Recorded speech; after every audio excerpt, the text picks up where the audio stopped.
Во денешниот дневник на ТВМ ќе гледате.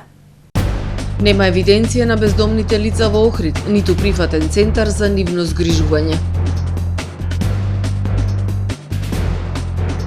Општина Охрид го усвои локалниот акцијски план за управување со отпад. Промоција на туристичката понуда на Охрид и Македонија на интернационалниот саем во Берлин.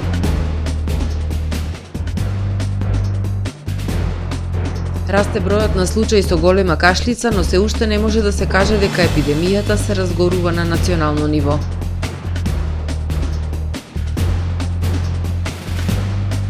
Европската Унија носи нов закон за намалување на отпад од пакување и забрана на пластика за еднократна употреба. Со содржините во дневникот започнуваме повременската прогноза. Останете со нас. Трпе Инвест ви донесува метео на ТВМ.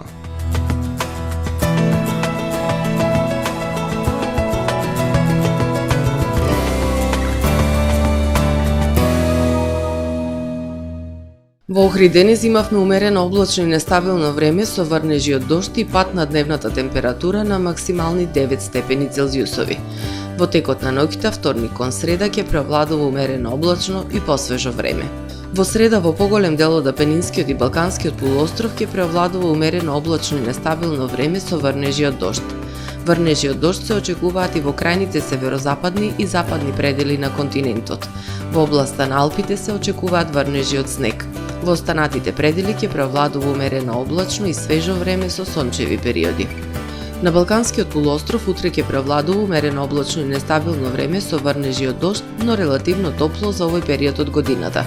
Максималните дневни температури ќе се движат во интервал од 11 до 16 степени. Во Македонија во среда не очекува посвежо утро со пад на утринските температури кои што ќе се движат во интервал од -2 до 6 степени. Во текот на денот ќе преовладува умерено облачно време со сончеви периоди и потопло со пораст на дневните температури. Во доцните попладневни и во вечерните часови нестабилно време со врнежи од дожд кои што ќе бидат со слаб интензитет. Над 1200 метри со слаби врнежи од снег. Ќе дува до умерен северозападен и југозападен ветер кој што ќе достигне брзина и до 25 км на час. Максималните дневни температури во Македонија утре ќе достигнат до 7, односно до 18 степени. Во Охрид во среда ќе преовладува умерено облачно време со сончеви периоди.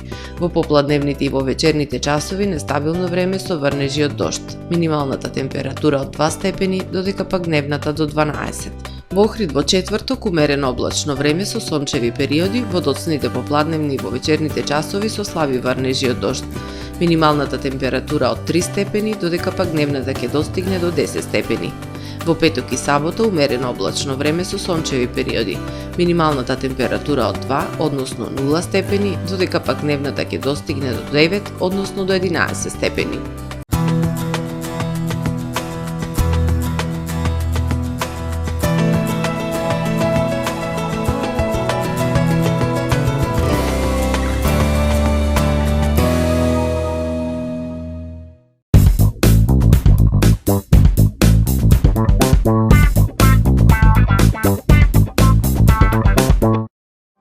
Тамаро е 25 години охридски водечки лидер и препознатлив бренд.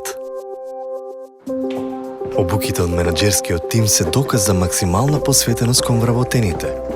Тамаро Холдингот се грижи за организацијата и на време од пренесените информации кои отсликуваат тимската работа. Секој успех на вработениот е успех и на компанијата. Маркетите располагаат со производи со висок квалитет од секакви брендови по одлични цени. Вкусните печива од Анабела пекарата се веќе омилен појадок на многу потрошувачи во Охрид. Анабела кујната услужува голем број на потрошувачи и компании.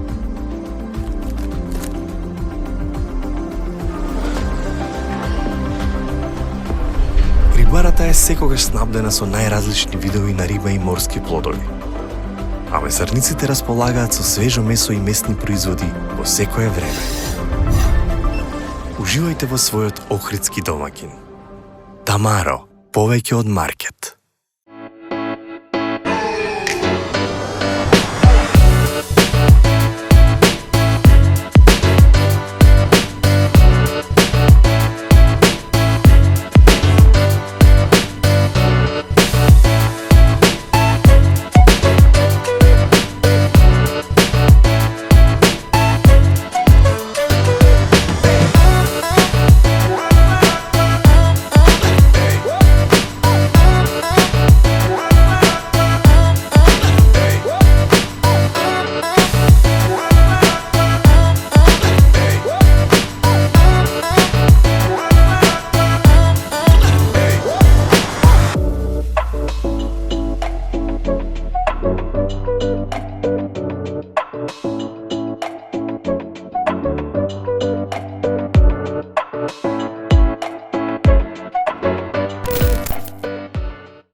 Добар ден. Прво издание на Дневникот на ТВМ. Нема евиденција на бездомните лица во Охрид. Поради тоа што не се пријавени, се смета дека не постојат. Во текот на летната сезона, од други градови доаѓаат лица без дом и сместување, кои најчесто просат на туристички фреквентни локации. Потребен е прифатен центар каде ќе може да се згрижуваат бездомните лица. Идеја стара 10 години.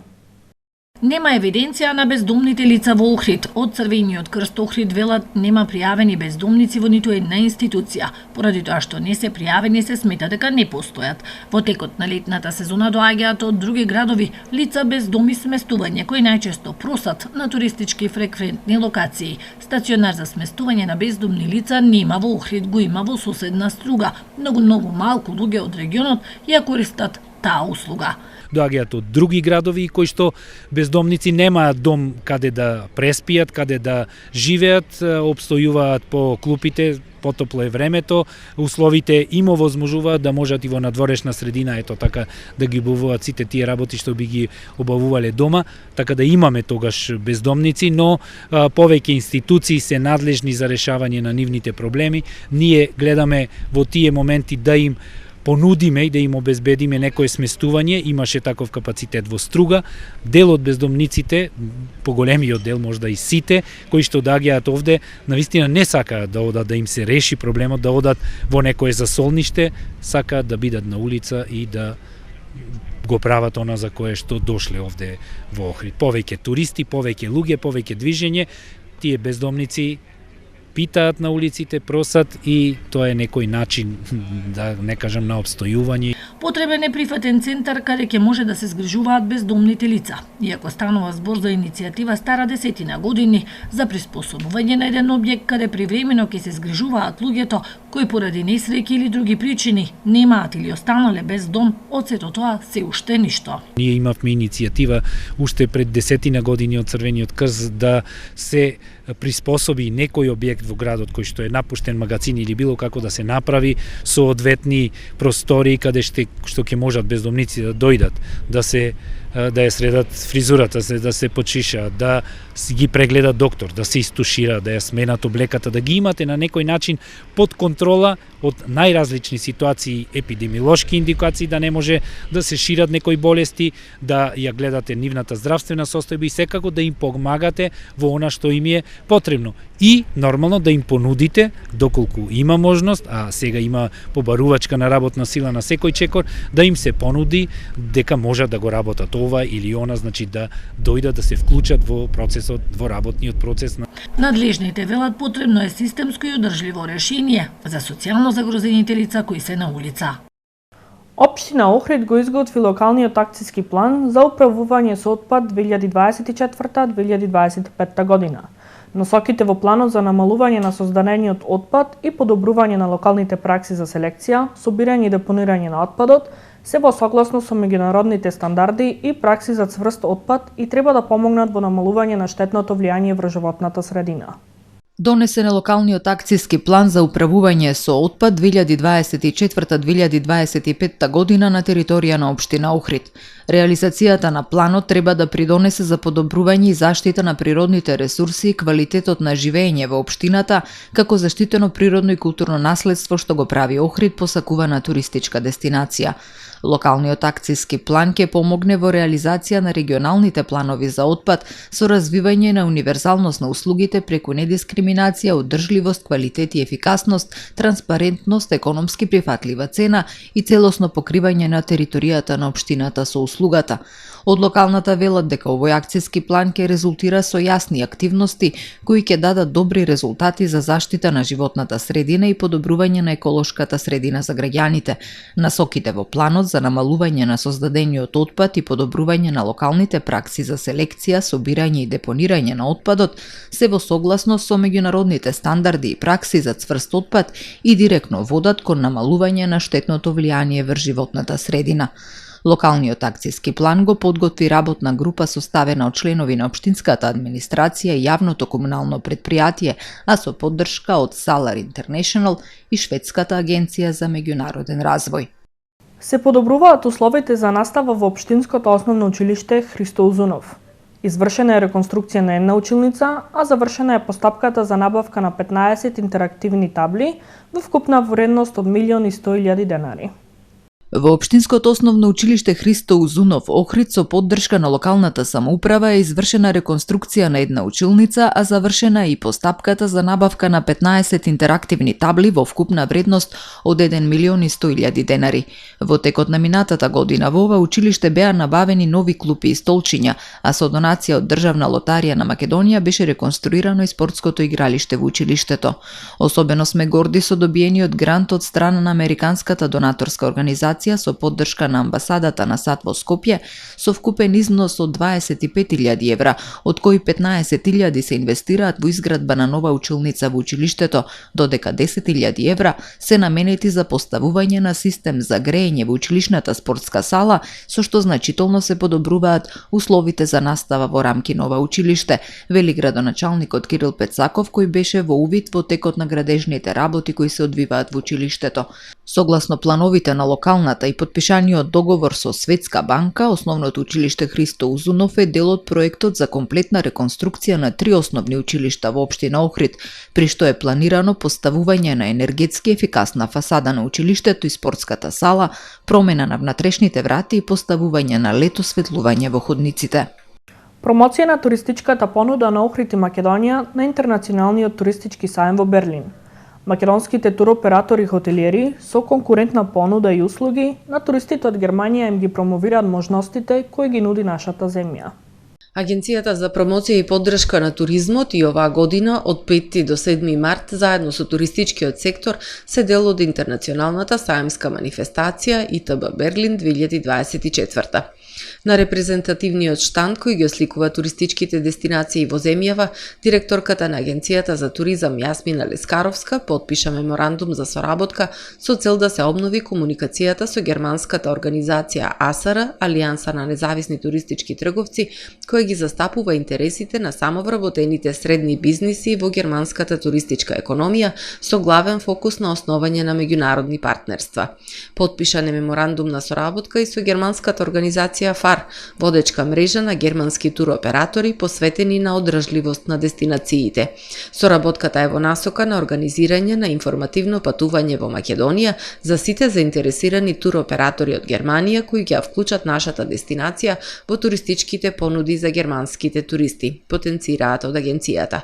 Германскиот туристички пазар станува приоритетен подкрепено со фактот дека туристите од Германија се во првите 5 по престој во земјава, со остварени 35.000 туристички посети во 2023 година, информираат од Агенцијата за промоција и поддршка на туризмот. Расте бројот на случаи со голема кашлица, но се уште не може да се каже дека епидемијата се разгорува на национално ниво, велат од Комисијата за заразни болести. Вакцинацијата со дите прека децата оди со добро темпо, а од 15 март ќе бидат достапни вакцини за пертусис и за возрастни. Да се засили инспекцијскиот надзор на државниот санитарен и здравствен инспекторат во градинките со цел да се види дали се почитува препораката на Комисијата за заразни болести да не се примаат невакцинирани и нецелосно вакцинирани деца со дитепер вакцината, изјави денеска портпаролот на Комисијата доктор Злате Мехмедовиќ. Ова е една од препораките на Комисијата по денешниот состанок на кој што се разгледуваше состојбата со голема кашлица во државава. Во Македонија вкупно имаме до денес заболено 123 лица со пертузис, од кои што доминантно најголемиот број 109 лица се во град Скопје. Оправданоста на епидемијата, која што е прогласена во градот Скопје, уште еднаш се потврдува и со последниот извештај кој го добивме од Институтот за јавно здравје. Спорадично имаме појава на по еден случај кој што е од Тетово, Дебар и Струмица, меѓутоа се уште не можеме да кажеме дека состојбата се разгорува на национално ниво, што е добро. Вакциналните пунктови работат во 2 смени и се аплицирани 22.395 дози вакцина. Вакцинацијата се одвива добро и ќе продолжи со исто темпо, заклучува Комисијата. Следната препорака е дигиталната евиденција за вакцинација да биде задолжителна за да се има реален и подобар преглед на податоците во однос на децата кои се вакцинираат, истакна портпаролот на Комисијата. Комисијата исто така препорачува да се овозможи тестирање за голема кашлица на ниво на цела држава и да биде спроведувана од локалните центри за јавно здравје. До сега таква можност не имаше. во другите градови претежно се работеше микробиолошко култивирање, кое што е поврзано со изолацијата на претузисот. Меѓутоа, сега да се овозможи и PCR технологија која што ќе биде достапна за останатите граѓани од државата, за да можат нивните материјали да се обработуваат во локалните центри за јавно здравје. Вакцините за голема кашлица за возрастни се очекува да стигнат на 15 март. Доктор Мехмедовиќ повтори дека се апелира да се вакцинираат возрастни лица кои имаат во семејството дете до 1 година, здравствените работници кои се во контакт со деца на таа возраст и трудниците во третиот семестар. Скопјанка отворила 2 фирми во Струга и со податоци од вработените аплицирала за брзи кредити. Скопјанец со автомобил излетал на улица Партизанска во Струга и паднал во езерото. Ограбено возило на брза пошта во Лабуништа. Да го погледнеме полицискиот билтен. Поради постоење основи на сомнение за сторени кривични дела, измама, злоупотреба на лични податоци и оштетување и неовластено навлегување во компјутерски систем, ова Струга поднесе кривична пријава против 45 годишна жена од Скопје. Таа во текот на 2023 година, користејќи лажен идентитет, во Струга отворила 2 фирми и со 3 лица склучила договор за вработување, пошто ги искористила нивните податоци и во нивно име извршила електронско аплицирање за брзи кредити. Одобрените пари потоа ги префрлала на друга трансакцијска сметка и ги користела за своји потреби. На тој начин пријавената се стекнала со имот на корист од 319.706 денари. Утрово во 5 часот и 30 минути во ова Струга е пријавено дека патничко возило Форд со охридски регистарски ознаки, управувано од 43 годишно лице од скопското село Орланци, кое се движело по улицата Партизанска во Струга, излетало од патот и паднало во водите на Охридското езеро. Повредени лица нема, а по извршениот увид возилото е извлечено од екипи на територијалната противпожарна единица од Струга. Се преземаат мерки за расчистување на настанот. Ноќеска 10 минути по полноќ во полициското оделение во Струшкото село Велешта е пријавено дека на локален пат во село Лабуништа 2 лица сопреле возило Citroen на брза пошта со кавадаречки регистарски ознаки и со закана од возачот одзеле пари. Се преземаат мерки за расчистување на настанот, пошто ќе биде поднесена соодветна пријава. На 4 март во 16 часот и 35 минути на улицата 15 корпус во Охрид се случила сообраќајна несреќа помеѓу товарно возило Фијат со охридски регистарски ознаки управувано од 59 годишен прилепчанец и мопед Томос со охридски регистарски ознаки управувано од 33 годишно лице од Охрид. Во несреќата со тешки телесни повреди се здобил возачот на мопедот, констатирани во специјалната болница Свети Еразмо во Охрид. Известен бил јавен обвинител, а увид извршила увидна екипа од СВР Охрид, информира портпаролот на секторот Стефан Димовски. Следуваат вестите од светот. Замрзнат дожд, студено време и неочекувани врнежи од снег деновиве го погодија Пакистан, при што загинаа најмалку 35 лица, а десетици се повредени. Меѓу загинатите има и 22 деца. Повеќето лица загинале од лизгање на земјиштето кое ги затрупало нивните домови, соопштија властите за управување со вонредни состојби. Поројните дождови целосно уништиле над 150 домови, а делумно се оштетени околу 500 куќи во северните и западните региони на Пакистан. Некои области останале без електрична енергија неколку дена. Жител од северозападниот дел на Пакистан за BBC изјавил дека само еднаш во неговиот живот, пред околу 25 или 30 години, доживеал слаб снег во неговата област кој паѓал само неколку минути. Покраинската влада обезбедила помош за погодените области и најавила и финансиска помош за повредените и семејствата на загинатите. Мал едномоторен авион синоќа се урнал веднаш до сообраќајната лента на автопатот во Нешвил во американската држава Тенеси, при што загинале 5 лица, пренесува CNN. Според извештаите на полицијата, по паѓањето авионот веднаш се запалил, а се смета дека сите патници во авионот загинале. На местото на несреќата веднаш пристигнале противпожарната служба и службите на итната медицинска помош. Полицијата работи на идентификување на жртвите и на утврдување од каде полетал авионот. Според аеродромската служба, пилотот побарал итно слетување на локалниот аеродром, што му било дозволено, но набрзо и рекол на контролата на летање дека нема да стигне до пистата.